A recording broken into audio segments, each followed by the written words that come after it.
Nakita ko ba?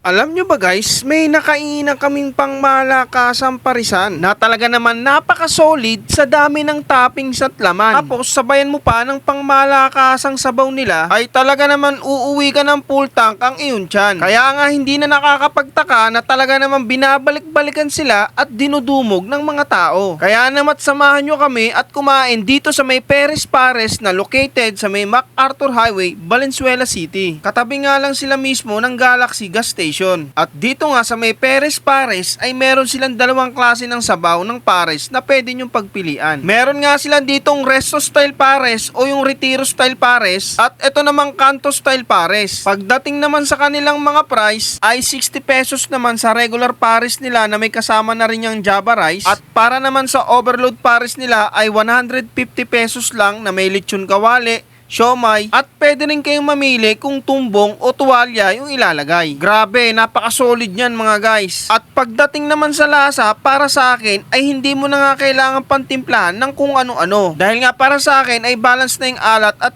asim. At isa nga itong Resto Style Pares nila, yung talaga namang gustong gusto ko dito. Medyo matamis nga lang siya kumpara sa mga Retiro Style na nakain ko. Pero overall panalo to dahil nakatatlong rice nga lang naman ako dito. Isa itong Perez Pares yung marerecommend kong kainin nyo kung naghahanap kayo ng solid na parisan dito sa may Valenzuela City. Yun lang mga guys, salamat.